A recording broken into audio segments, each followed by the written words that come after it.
بسم اللہ الرحمن الرحیم۔ بانگ درا میں حصہ غزلیات دوم کی آخری غزل ہے ہمارے سامنے۔ یہ علامہ اقبال نے 1907 میں اس کے اشعار کہے۔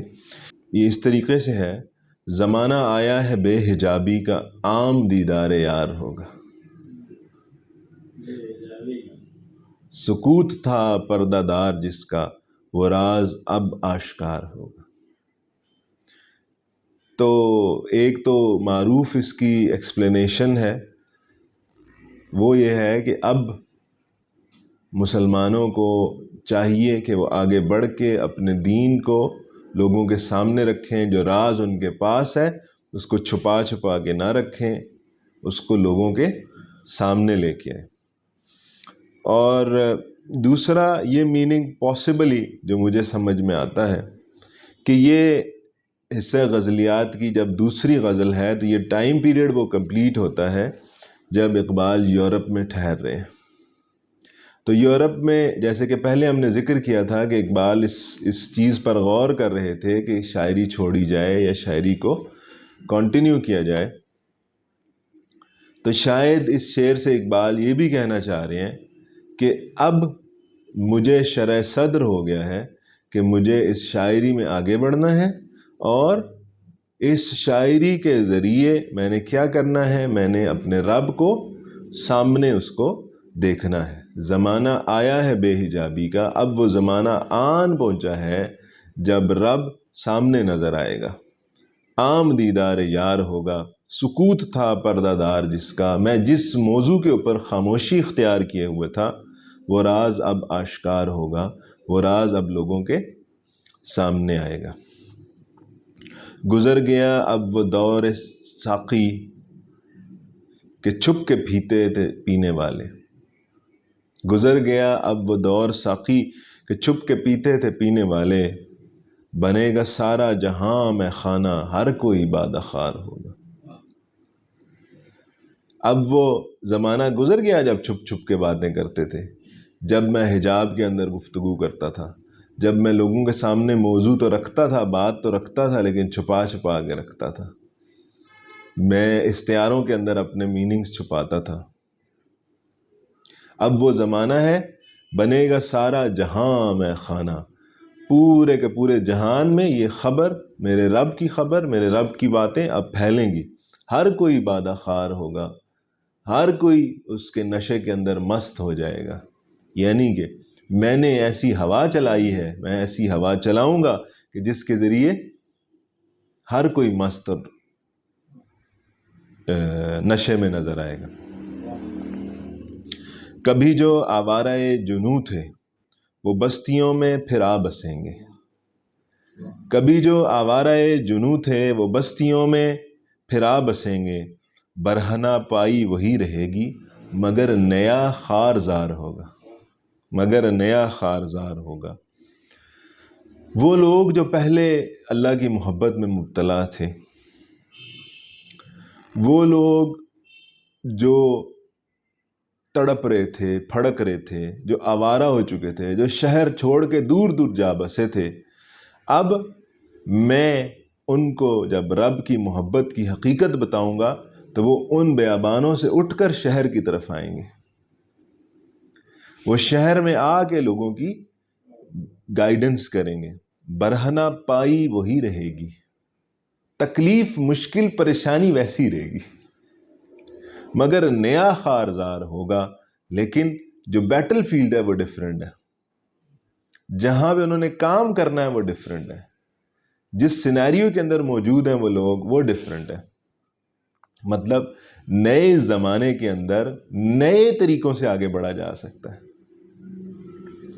جو بے شک آوارہ جنوں ہی کیوں نہ ہوں، بے شک جو علم والے ہیں، جو دین والے ہیں وہ ہی کیوں نہ ہوں، ان کو بھی دور دراز بیابانوں سے نکل کر لوگوں کے اندر آنا پڑے گا۔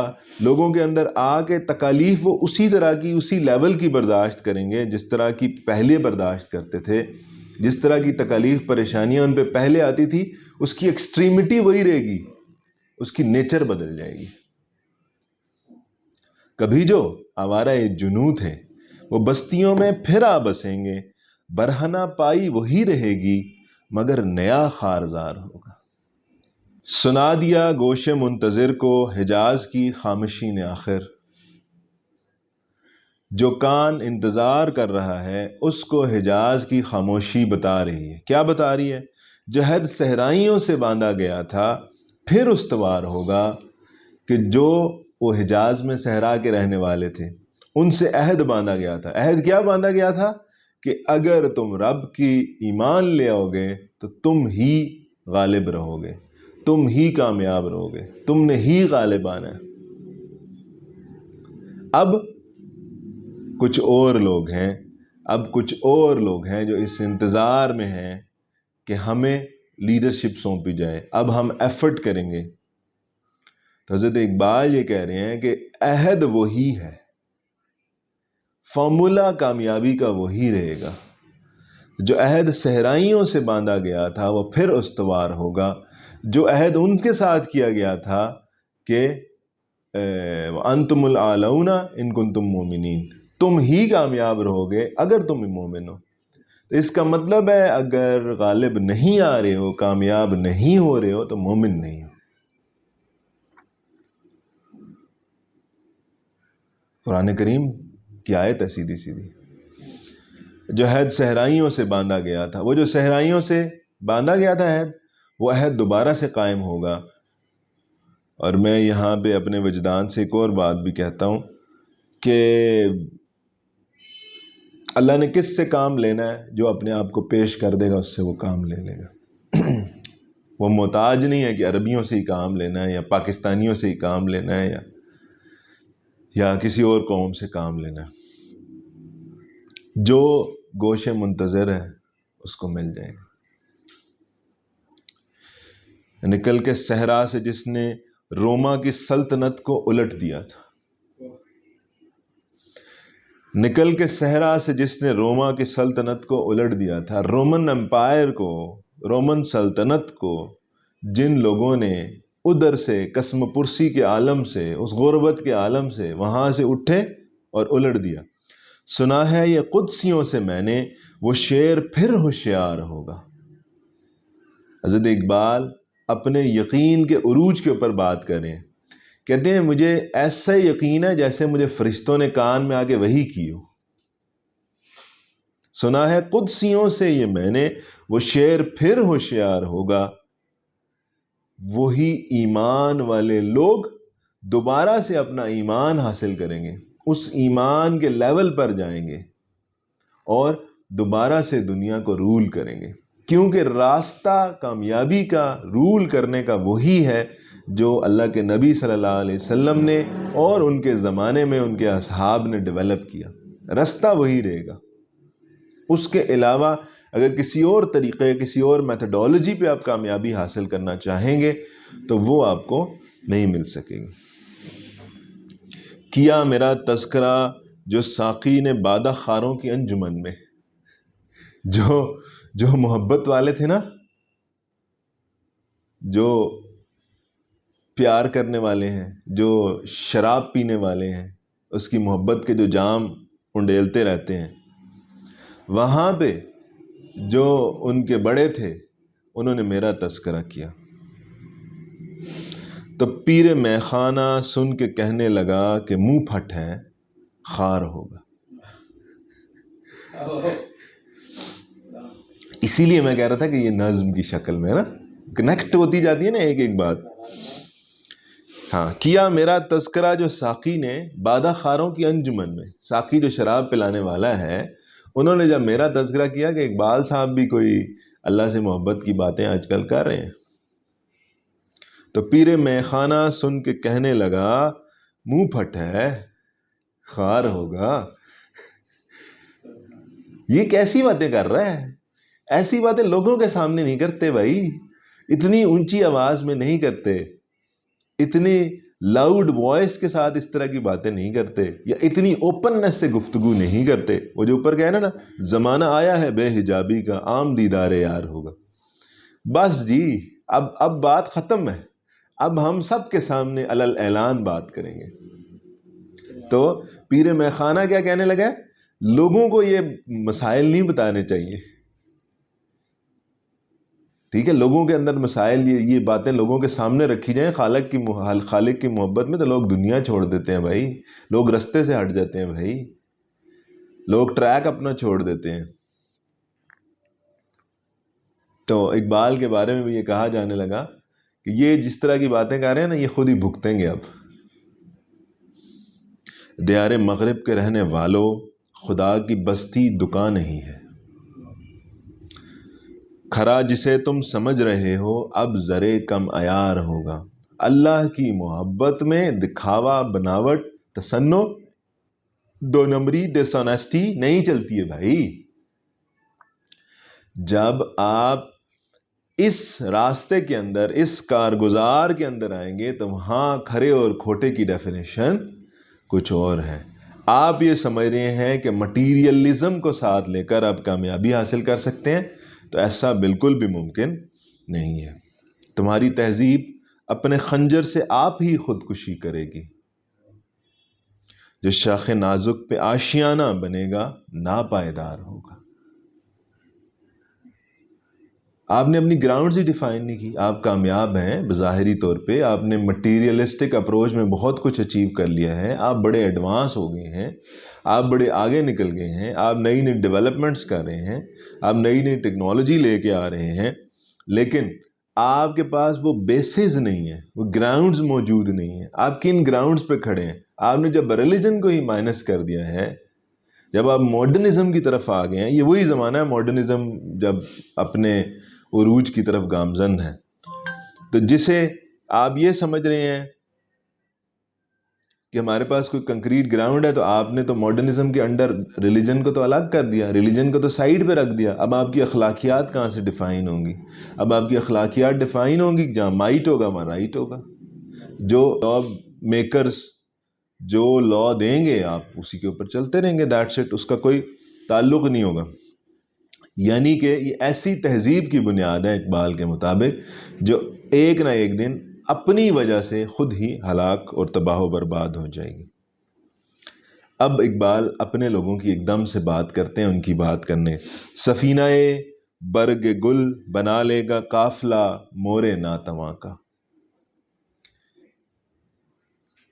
سفینہ کہتے ہیں کشتی کو، برگ گل پھول کی پتی، گلاب کی پتی کر لیں، مور ناتواں چیونٹیوں کا قافلہ۔ سفینہ برگ گل بنا لے گا قافلہ مور ناتواں کا۔ ٹھیک ہے مسلمان پسے ہوئے ہیں، لیکن ان کی مثال ایسی ہے جیسے چیونٹیاں ساری اگر اکٹھی ہو جائیں تو وہ کیا کر سکتے ہیں؟ ایک پھول کی پتی کے اوپر اپنا سفینہ بنا لیں، کوئی مسئلہ نہیں۔ مطلب وہ کہہ رہے ہیں کہ ایسا کوئی رستہ نکال لیں، ایسا کوئی سلوشن نکال لیں، یونٹی کی طرف آئیں اور ایسا رستہ بنائیں کہ آپ اپنی کشتی کو پار لگائیں۔ ہزار موجوں کی ہو کشاکش مگر یہ دریا سے پار ہوگا۔ لازمی ہے کہ مسلمان اگر آپس میں جڑ جائیں تو یہ کامیابی حاصل کر لیں گے۔ یہ وسائل کے اوپر، مٹیریلسٹک چیزوں کے اوپر، مٹیریلسٹک اپروچ کے اوپر مت جائیں،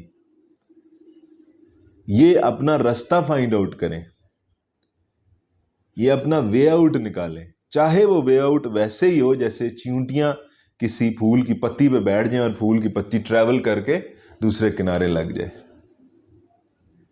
لیکن آپ کو اپنا رستہ نکالنا پڑے گا۔ اور اقبال یہاں پورے یقین کے ساتھ یہ بات کہہ رہے ہیں، ہزار موجوں کی ہو کشاکش مگر یہ دریا سے پار ہوگا۔ جتنی مرضی موجیں آپس میں لڑ رہی ہوں، اوپر نیچے ہو رہی ہوں، اس کے باوجود یہ پتا جو ہوتا ہے وہ پھول کا، وہ اس کے اوپر ہی رہتا ہے، وہ ٹریول کرتا کرتا پار لگ جائے گا۔ چمن میں لالا دکھاتا پھرتا ہے داغ اپنا کلی کلی کو۔ چمن میں لالا دکھاتا پھرتا ہے داغ اپنا کلی کلی کو، یہ جانتا ہے کہ اس دکھاوے سے دل جلوں میں شمار ہوگا۔ لیڈران، بڑے لوگ، علماء، اب یہ وہ زمانہ ہے، آپ دیکھیے 1906 میں مسلم لیگ بن رہی ہے، یہ وہ زمانہ ہے جب مسلمانوں کو کچھ تھوڑی بہت بیداری آ رہی ہے. یہ وہ زمانہ ہے جب مسلمان کچھ نہ کچھ سوچنا شروع ہو گئے ہیں کہ کانگریس سے یا یونائٹڈ انڈیا سے ہمارا کام نہیں بننے والا. تو اب اقبال کیا کہہ رہے ہیں کہ ہمارے جو بڑے ہیں وہ کیا کر رہے ہیں؟ ہر ایک کے پاس جا کے مختلف علاقوں میں جا کے گفتگو کر رہے ہیں، اپنا داغ دکھا رہے ہیں. ٹھیک ہے، اور یہاں پہ اقبال اپنے لیے بھی پاسبلی اس کو استعمال کر سکتے ہیں کہ لالا جو ہے وہ ہر کلی کو جا کے اپنا داغ دکھا رہا ہے. یہ دیکھیں، یہ تکلیف پہنچی ہے، یہ مشکل میں ہم. یہ جانتا ہے کہ اس دکھاوے سے دل جلوں میں شمار ہوگا. لیڈران کو یہ پتہ ہے، اقبال کو یہ پتہ ہے کہ یہی وہ وقت ہے جب لوگوں کو بتا دیا جائے کہ ہم تاریخ کے کس طرف کھڑے تھے. اس سے کوئی تبدیلی آئے یا نہ آئے، لیکن لوگوں کو جا کے بتانا ضروری ہے کہ ہم تاریخ کے دھارے کے کس طرف موجود ہیں. یہ جانتا ہے کہ اس دکھاوے سے دل جلوں میں شمار ہوگا. دل جلوں میں شمار کروانا ہے صرف ہم نے کسی بھی طرح. جو ایک تھا اے نگاہ تو نے ہزار کر کے ہمیں دکھایا. تو ہمارے یہاں دوست کہتے ہیں کہ اس مسئلے کے اوپر بات نہ کی جائے. ہم کیسے نہ کریں؟ جو ایک تھا اے نگاہ تو نے ہزار کر کے ہمیں دکھایا، یہی اگر کیفیت ہے تیری تو پھر کسے اعتبار ہوگا. جو ایک تھا اے نگاہ، خالق مالک رازق کی ذات اکیلی ہے، لیکن جب میں نگاہ دوڑاتا ہوں تو مجھے ہر طرف نظر آتا ہے. تو میری نگاہ کا قصور ہے کہ اس نے کیا کیا ہے؟ اس نے ہمیں ہزار کر کے دکھایا ہے. وہ یہی اگر کیفیت ہے تیری تو پھر کسے اعتبار ہوگا. اگر اسی کیفیت میں رہیں گے، اگر اسی سچویشن میں رہیں گے کہ رب ہر طرف نظر آ رہا ہے، کہ رب ہر چیز میں نظر آ رہا ہے، تو پھر آپ کو مانے گا کون میرے رب؟ آپ پہ ایمان کون لائے گا؟ کہا جو قمری سے میں نے ایک دن یہاں کے آزاد پابا گل ہے. یہاں جو اس ملک کے اندر جو لوگ دعویٰ کر رہے ہیں نا کہ ہم ذہنی طور پہ آزاد ہیں، وہ بھی ان کے پاؤں بھی بیڑیوں میں جکڑے ہوئے ہیں. جو بھی دعویٰ کر رہا ہے ان سب کے پیر بیڑیوں میں جکڑے ہوئے ہیں. تو غنچے کہنے لگے ہمارے چمن کا یہ رازدار ہوگا. تو انہوں نے کہا اقبال کو سارا کچا چھٹا پتہ ہے اس کا، اس پورے سسٹم کو اقبال جانتا ہے. اقبال اس پورے سسٹم پہ اس کی گہری نظر ہے. ان کو پتہ ہے کہ یہاں جو سو کالڈ آزاد ہیں، جو those who claim to be at freedom, جو کلیم کرتے ہیں کہ ہم ذہنی طور پہ آزاد ہیں، ایکچولی وہ بھی آزاد نہیں ہے. مسئلہ یہ ہے کہ وہ بھی ان کے پیر بھی باندھے ہوئے ہیں، لیکن ان کو شعور نہیں ہے. وہ جب ہم گفتگو کرتے ہیں نا کہ ہمارے ارد گرد اتنے زیادہ اسکالرز موجود ہیں، اتنے سارے لوگ موجود ہیں، لیکن بات سمجھانے کے بتانے کے باوجود سمجھ نہیں آتی. وہ اپنی ایک اسپیسیفک حدود کے اندر مقید ہیں، حدود کے اندر ہی چل رہے ہیں. وہ یہ سمجھ رہے ہیں کہ ہم آزاد ہیں، وہ یہ سمجھ رہے ہیں ہم علماء ہیں، وہ یہ سمجھ رہے ہیں ہم فضلاء ہیں، وہ یہ سمجھ رہے ہیں ہم اسکالرز ہیں. تو اقبال کہتے ہیں کہ مجھے ان کے راز کا اچھے طریقے سے معلوم ہے. خدا کے عاشق تو ہیں ہزاروں، بنوں میں پھرتے ہیں مارے مارے. میں اس کا بندہ بنوں گا جس کو خدا کے بندوں سے پیار ہوگا. ہر کوئی اللہ اللہ کرتا ہے، ہر کوئی رب کو یاد کرتا ہے، لیکن مخلوق کے ساتھ محبت، مخلوق کی سپورٹ، مخلوق کی بیٹرمنٹ، اس کی ویلفیئر، اس کا بینیفٹ، اس کی بہتری، اس کی طرف کوئی نہیں جاتا. دل دکھانے میں سارے آگے آگے، پریشان کرنے میں سارے آگے آگے، بدتمیزیوں میں سارے آگے آگے. بہت سارے اللہ والے ہیں جو دنیا کو چھوڑ کر، شہروں کو چھوڑ کر، آبادیوں کو چھوڑ کر بنوں میں جا چکے ہیں، ویرانوں میں جا چکے ہیں۔ تو اقبال کہہ رہے ہیں کہ مجھے ایسا شخص چاہیے جس کو خدا کے بندوں سے پیار ہوگا، میں اس کو اپنا بڑا تسلیم کر لوں گا، میں اس کی لیڈری ایکسیپٹ کر لوں گا، میں اس کی پیری ایکسیپٹ کر لوں گا جو لوگوں کے دلوں سے ہو کے جاتا ہے۔ یہ رسم بزم فنا ہے اے دل، گناہ ہے جنبش نظر بھی۔ یہ رسم بزم فنا ہے اے دل، بزم فنا میں یہ رسم ہے کہ آنکھ نہیں ہلانی، دیکھتے رہنا ہے ہو کیا رہا ہے۔ گناہ ہے جنبش نظر بھی، رہے گی کیا ابرو ہماری جو تو یہاں بے قرار ہوگا۔ اقبال کہتے ہیں کہ یہ سارے کا سارا رسم یہ بزم فنا ہے۔ پہلی بات آپ کو ایکسیپٹ کرنا ہے۔ اب بزم فنا میں ہر چیز جا رہی ہے، گزر رہی ہے۔ اب جب گزر رہی ہے تو اس کا مطلب ہے وہ ساتھ ساتھ نشانیاں لے کے جا رہی ہے۔ اس کا مطلب ہے کہ ہر ایک کے اوپر آپ کو نظر رکھنی ہے تاکہ وہ نشانیاں سمجھ آتی رہیں اور آگے رب سمجھ آتا رہے۔ اے میرے دل، آپ نے بھی ایک دن چلے جانا ہے، آپ بھی فانی ہیں۔ اگر آپ فانی ہیں، آپ کو پتہ بھی ہے فانی ہیں، تو دونوں صورتیں، ایک تو یہ کہ وہاں سے نظر مت ہٹائیے، نمبر 2 بے قرار نہ ہو۔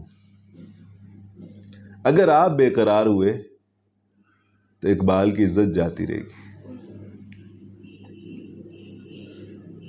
میں ظلمت شب میں لے کے نکلوں گا اپنے درماندہ کارواں کو۔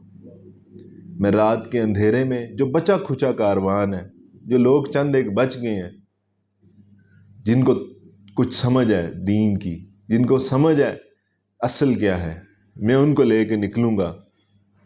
شرر فشاں ہوگی آہ میری، نفس میرا شعلہ بار ہوگا۔ میں جو آہ کروں گا، میں جو انہیں بتاؤں گا کہ تمہارا ویژن کیا ہے، میں جو انہیں بتاؤں گا کہ تم نے کیا کھو دیا ہے، اس سے شعلہ لپکے گا۔ تو ٹیکنیکلی کیا کہہ رہے ہیں حضرت اقبال کہ وہ جو شعلہ لپکے گا اس سے روشنی ملے گی۔ وہ جو میرے جذبات ہیں، وہ جو میرے اندر امڑ امڑ کے چیز آ رہی ہے، اس کی وجہ سے ان کو راستہ ملے گا، ان کو نکلنا ہی پڑے گا، ان کو راستے پہ جانا ہی پڑے گا۔ نہیں ہے غرض نمود کچھ بھی جو مدعا تیری زندگی کا۔ اگر دکھاوے کے علاوہ آپ زندگی میں اور کچھ نہیں چاہ رہے، ٹھیک ہے، تو حضرت اقبال یہ اپنے ساتھ بھی گفتگو پاسبلی کر سکتے ہیں، اور دونوں صورتوں میں ہم دیکھ سکتے ہیں۔ نہیں ہے غرض نمود کچھ بھی جو مدعا تیری زندگی کا۔ اگر زندگی کا مقصد نمود کے علاوہ کچھ بھی نہیں ہے، دکھاوے کے علاوہ کچھ بھی نہیں ہے، تو ایک نفس میں جہاں سے مٹنا تجھے مثال شرار ہوگا۔ تو دا ڈے، جس دن آپ اینڈ اپ ہوں گے، وہ آپ کا آخری دن ہوگا۔ آپ کی مثال ویسے ہی ہے جیسے ایک شعلہ، جیسے ایک چنگاری سامنے آتی ہے اور ختم ہو جاتی ہے۔ اسی طریقے سے آپ بھی اپنا دکھاوا کریں، دکھاوا کرنے کے بعد ختم ہو جائے، اور دکھاوے کے بعد آپ کو کوئی یاد نہیں رکھے گا، آپ ختم ہو جائیں، ٹھیک ہے۔ نہ پوچھ اقبال کا ٹھکانہ، ابھی وہی کیفیت ہے اس کی جو پرانی کیفیت تھی، بدلی نہیں ہے اقبال کی۔ یورپ میں بے شک موجود ہے، لیکن اقبال کی وہ کیفیت، وہ تھاٹ، وہ پروسیس نہیں بدلا۔ کہیں سرے راہ گزار بیٹھا، ستم کشے انتظار ہوگا۔ ابھی بھی وہ اس امت کی بہتری کا، اس امت کے اندر دین کی بیداری کا، اس امت میں اپنی اصل کی طرف جانے کا جذبہ بیدار ہونے کا انتظار کر رہا ہے۔ سرے راہ گزار بیٹھا، کہ اس راستے پہ بیٹھا ہے جہاں سے امت نے آنا ہے، اس راستے کے اوپر بیٹھا ہے جہاں سے امت نے گزر کے جانا ہے۔ نہ پوچھ اقبال کا ٹھکانہ، ابھی وہی کیفیت ہے اس کی، جو کیفیت اس کی پہلے تھی، آج بھی وہ اسی کیفیت کے اندر ہے۔ کہیں سرے راہ گزار بیٹھا، ستم کشے انتظار ہوگا۔ وہ انتظار کر رہا ہے کہ قوم جاگ جائے اور پھر ہم آگے بڑھیں۔ جزاک اللہ خیر۔